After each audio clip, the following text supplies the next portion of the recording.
तो next question हमारा कौन सा है? क्वेश्चन 14। तो क्वेश्चन 14 में हमने क्या दिखाना है कि this left hand side is not equal to right hand side. ठीक है, तो लेफ्ट हैंड साइड में हमें क्या दिया हुआ है? 5 -1 6 7, ठीक है, मल्टीप्लाइड बाई 2 1 3 4। ठीक है, दो मैट्रिसेस को हम कैसे मल्टीप्लाई करते हैं? देखो, ये भी 2/2 है, ये भी 2/2 है, तो आंसर भी 2/2 आएगा। ठीक है, तो इसकी पोजीशन क्या है? First row first column. तो फर्स्ट रो को हम फर्स्ट कॉलम से मल्टीप्लाई कर देंगे, तो कितना आएगा? 5 2 10 -3 that is 7। First row second column, तो फर्स्ट रो को सेकंड कॉलम से मल्टीप्लाई कर देंगे, तो कितना आएगा? 5 -4 दैट इज 1। ठीक है, 6 2 12 प्लस 21, तो 12 प्लस 21 कितना आ जाएगा? 33। ठीक है, और ये A22 मतलब सेकंड रो सेकंड कॉलम, तो सेकंड रो सेकंड कॉलम कितना आ जाएगा? 6 और 28। तो ये आ गया हमारे पास LHS। अब हम देखते हैं RHS। RHS में हमें क्या क्या दिया हुआ है? 2 1 3 4 मल्टीप्लाइड बाई 5 -1 6 7। ठीक है, अगेन हम देखेंगे क्योंकि प्री फैक्टर भी 2 ऑर्डर का है और पोस्ट फैक्टर भी 2 ऑर्डर का मैट्रिक्स है, तो इसका आंसर भी 2 ऑर्डर का आएगा, दैट इज 2 रोज 2 कॉलम्स। तो इसकी position first row first column है, तो फर्स्ट रो को फर्स्ट कॉलम से मल्टीप्लाई कर देंगे, तो कितना आएगा? 10 + 6 दैट इज 16। ठीक है, -2 + 7 दैट इज 5, तो 15 + 24 कितना आ जाएगा? 39। ठीक है, और second row second column, second row second column, तो -3 + 28 कितना आ जाएगा? 25। Therefore LHS is not equal to RHS। ठीक है, which is required to prove, यही हमको प्रूव करना था। अब क्वेश्चन 14 का ही फर्स्ट पार्ट हो गया। सेकंड पार्ट में अगेन आपको ये दिखाना है कि LHS is not equal to RHS। ठीक है, तो LHS कितना दे रखा है? 1 2 3 0 1 0 1 1 0 मल्टीप्लाइड बाई -1 1 0 0 -1 1 2 3 4। देखो, इस क्वेश्चन में भी हम अगेन ये देखेंगे क्योंकि दोनों ही मैट्रिसेस जिनको हमने मल्टीप्लाई करना है, दोनों का ऑर्डर 3/3 है। ठीक है, तो आंसर भी 3/3 आएगा। तो इसकी पोजीशन है फर्स्ट रो फर्स्ट कॉलम, तो फर्स्ट रो को फर्स्ट कॉलम से मल्टीप्लाई कर देंगे, तो ये कितना आएगा? देखो, 1 × -1 कितना आ गया? -1 0 और 6, तो -1 और 6 कितना हो गया? 5।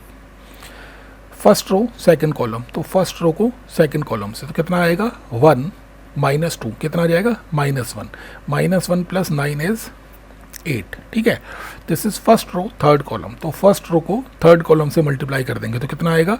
0 और 2 कितना हो गया? 2 2 और 12 कितना हो गया? 14। सेकंड रो फर्स्ट कॉलम, तो सेकंड रो फर्स्ट कॉलम, तो ये कितना आ जाएगा? 0 0 0 कितना आ गया? 0। सेकंड रो सेकंड कॉलम, तो सेकंड रो को सेकंड कॉलम से मल्टीप्लाई कर देंगे, तो कितना आएगा? 0 -1, तो 0 -1 कितना हो गया? -1 -1 और 0 कितना आ जाएगा? -1।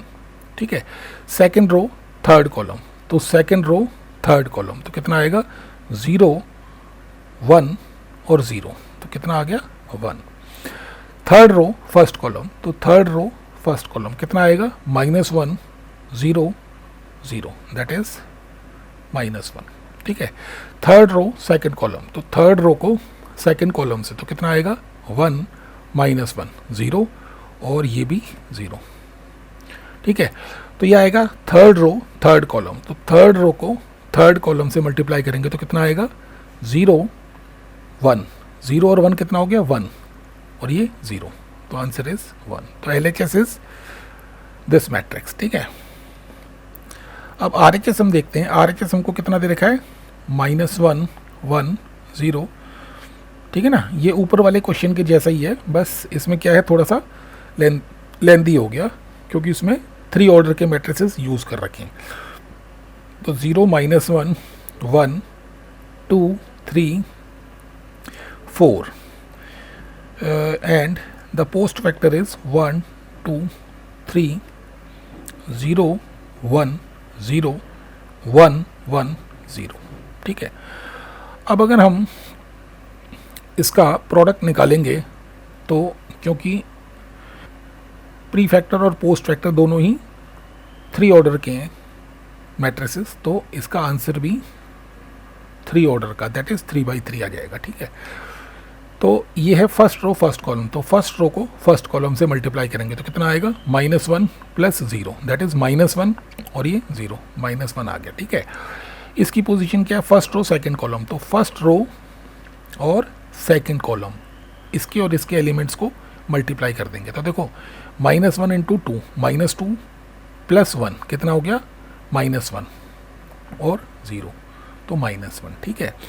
फर्स्ट रो थर्ड कॉलम, तो फर्स्ट रो थर्ड कॉलम तो कितना आएगा, -3 और 0, -3 और ये 0, तो answer is -3। Second row first column, तो सेकेंड रो फर्स्ट कॉलम तो कितना आएगा, 0 0 1, तो आंसर इज 1, ठीक है। Second row second column, second row second column कितना आ जाएगा, 0 -1, दैट इज -1, तो -1 + 1 is 0, and this element is in second row and third column, तो सेकेंड रो और थर्ड कॉलम तो 0 0 0, दैट इज 0। इसकी पोजीशन क्या है, थर्ड रो फर्स्ट कॉलम, तो थर्ड रो फर्स्ट कॉलम तो क्या आएगा, 2 और 0 कितना हो गया, 2 2 और 4 कितना हो गया, 6। इसकी पोजीशन है थर्ड रो सेकंड कॉलम, तो थर्ड रो सेकंड कॉलम कितना आ जाएगा, 4 और 3 कितना हो गया, 7 और 4 11, ठीक है। और ये लास्ट एलिमेंट है थर्ड रो और थर्ड कॉलम वाला, थर्ड रो को थर्ड कॉलम से मल्टीप्लाई कर देंगे, कितना आएगा, 6 0 0, दैट इज 6। तो अगर हम देखेंगे तो क्लियरली हमें मालूम हो गया, क्लियरली हमें दिखाई दे रहा है कि LHS is not equal to RHS, तो हम लिख देंगे LHS is not equal to RHS, और यही दिखाना था हमने, ठीक है। अब हम करते हैं नेक्स्ट क्वेश्चन।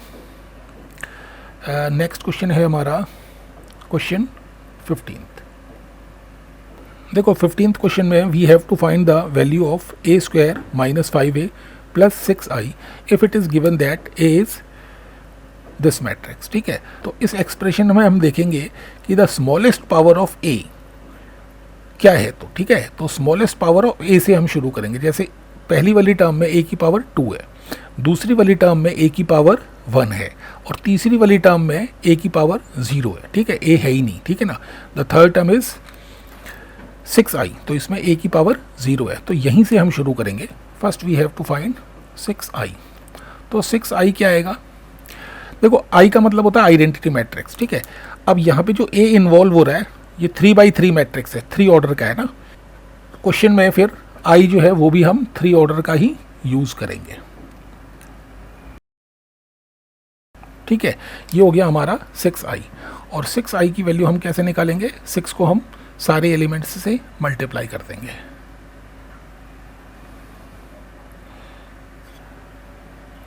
ठीक है। ये हो गया हमारा 6i, ठीक है। सबसे छोटी पावर a की इस वाली टर्म में थी, ठीक है।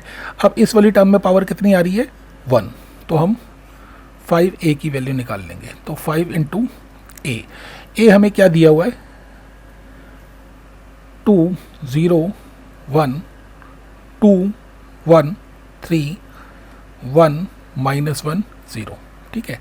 अगर हम इस स्केलर से सारे एलिमेंट्स को मल्टीप्लाई कर देंगे मैट्रिक्स के, तो हमें क्या मिलेगा, 10 0 5 10 5 15 5 -5 0, ठीक है। और लास्ट में हमें क्या दे रखा है, ए स्क्वायर, मतलब दिया तो ये सबसे पहले है मगर हम लास्ट में इसको फाइंड करेंगे क्योंकि इसकी मैक्सिमम पावर है। सबसे पहले हम छोटी पावर निकालते हैं ए की, फिर उससे बड़ी और फिर सबसे बड़ी। तो ए स्क्वायर कितना आएगा, ए कितना दे रखा है देखो, 2 0 1 2 1 3 1 -1 0, 2 0 1 2 1 3 और 1 -1 0, ठीक है। तो इसका आंसर जो है 3/3 मैट्रिक्स आएगा। क्यों, क्योंकि ये दोनों ही 3/3 के हैं। तो ये है फर्स्ट रो फर्स्ट कॉलम, तो फर्स्ट रो को फर्स्ट कॉलम से मल्टीप्लाई करेंगे तो कितना आएगा, 4 0 और 1, कितना आ जाएगा 5। फर्स्ट रो सेकंड कॉलम, तो फर्स्ट रो सेकंड कॉलम कितना आएगा, 0 0 -1, that is -1। First row third column, तो फर्स्ट रो थर्ड कॉलम कितना आएगा, 2 और 0, 2 और 0 कितना हो गया 2 और ये 0, that is 2। Second row first column, तो सेकंड रो फर्स्ट कॉलम कितना आएगा, 4 और 2 कितना हो गया 6, 6 और 3 कितना हो गया 9। सेकंड रो सेकंड कॉलम, तो सेकंड रो को सेकंड कॉलम से मल्टीप्लाई कर देंगे तो कितना आएगा, 0 और 1 कितना हो गया 1, 1 -3 is -2। Second row third column, तो सेकंड रो को थर्ड कॉलम से मल्टीप्लाई कर देंगे तो 2 और 3 5 और ये 0, that is 5। Third row first column, तो थर्ड रो को फर्स्ट कॉलम से मल्टीप्लाई कर देंगे तो क्या आएगा, 2 -2 0 और ये भी 0, ठीक है। थर्ड रो सेकंड कॉलम, तो थर्ड रो को सेकंड कॉलम से मल्टीप्लाई करेंगे तो कितना आएगा, 1 × 0 इज 0 -1, तो 0 -1 कितना हो गया -1 और 0 इज -1, ठीक है। और लास्ट वाला एलिमेंट कैसे आएगा, थर्ड रो को थर्ड कॉलम से मल्टीप्लाई करके तो क्या आएगा, 1 -3 कितना आ गया -2 और ये 0, दैट इज -2। तो therefore now we are in position to find this expression. कौन सा एक्सप्रेशन, a² -5a + 6i, क्योंकि अब हमारे पास सारी चीज़ें अवेलेबल हैं। a² की भी वैल्यू हमें मालूम है, -5a की भी वैल्यू मालूम हो जाएगी यहाँ से और 6i की भी, ठीक है। तो अगर हम सिंपली अगर वैल्यूज़ को सब्स्टिट्यूट कर दें, ठीक है, तो a² हमारे पास कितना आ रहा है, 5 -1 2 9 -2 5 0 -1 -2, ठीक है, -5a। तो -5a की वैल्यू हम यहाँ से सब्स्टिट्यूट कर देंगे तो 5a की वैल्यू कितनी आ रही है, 10 0 5 10 5 15 और 5 -5 0। और लास्ट में हमें 6i की वैल्यू यहाँ पे हमें मालूम है, वो कितनी आ रही है, 6 0 0 0 6 0 0 0 6, ठीक है। अगर हम इसको सिंप्लीफाई करेंगे तो कितना आ जाएगा, देखो एडिशन और सब्ट्रैक्शन में हम सिंपली क्या करते हैं, कॉरस्पॉन्डिंग एलिमेंट्स को ऐड या सब्ट्रैक्ट कर देते हैं। देखो 5 -10, तो 5 -10 कितना आ जाएगा, -5, तो -5 + 6 कितना आ जाएगा 1, ठीक है। -1 -0 कितना आ जाएगा, -1, तो -1 + 0 कितना आ जाएगा, -1। 2 -5 कितना आ जाएगा, -3, तो -3 + 0। 9 -10 कितना आ जाएगा, 9 -10 आ जाएगा, -1 + 0 इज -1, ठीक है। 2 -5 कितना हो जाएगा, -7, -7 + 6 तो कितना आ जाएगा, -1, ठीक है। 5 -15 -10 और 0 -10, ठीक है। 0 -5 कितना आ जाएगा, -5, -5 और 0 -5, ठीक है। -1 + 5 कितना आ जाएगा, 4, 4 और 0 4, -2 -0 दैट इज -2, -2 प्लस 6 इज 4. तो this is the value of a² - 5a + 6i. ठीक है.